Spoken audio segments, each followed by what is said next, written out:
هر معلوم شوا په عشق معتازي یو مینه بلنه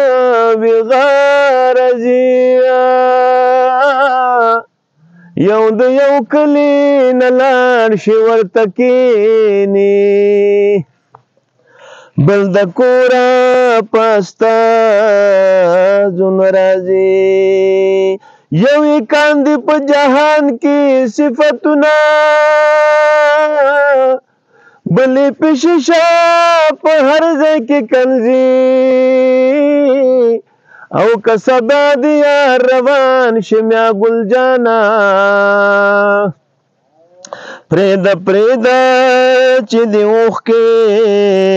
په مخزي او کله نا کله به ملدلې یا وړې د باغ بلبلې استقاد شو دیدنونه ارمان دی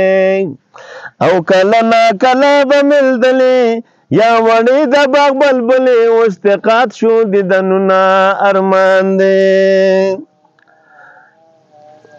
یا کله نا کله بخکاره شوې د ګلو لختې یا خپه دیوال برا خوره شوې د ګلو لختې نو ماته به ډېره خندېدلې یا وړې د باغ بلبلې استقاد شو دیدنونه ارمان دی کله نا کله به ملدلې یا وړې د باغ بلبلې استقاد شو دیدنونه ارمان دی یا تا بخندل په زوره زوره سېزلې دی یما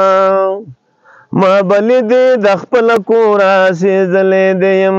کله به راغلې غلې غلې یا وړې د باغ بلبلې استقاد شو دیدنونه ارمان دی کله نا کله به ملدلې یا وړې د باغ بلبلې استقاد شو دیدنونه ارمان دی کله به راغلې زما خواله ایریږي مینه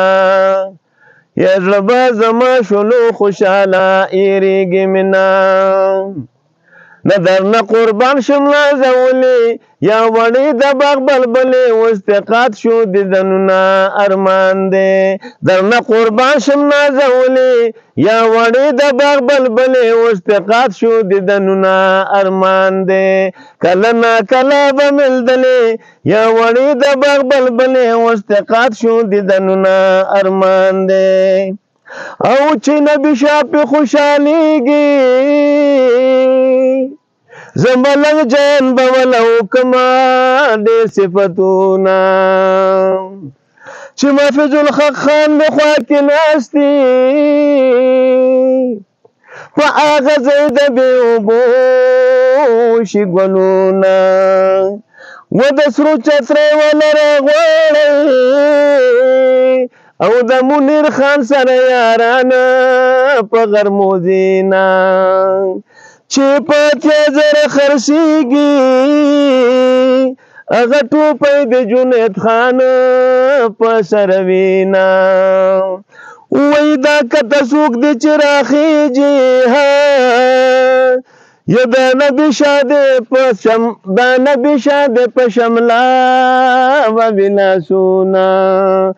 چې دغه ټول د ما سره وي لکه چې فوج د پاکستان ما سره وینا او کله نا کله به ملدلې یا وړې د باغ بلبلې استقاد شو دیدنونه ارمان دی یا درنه قربان بشي په خپله چیروال بوجا خان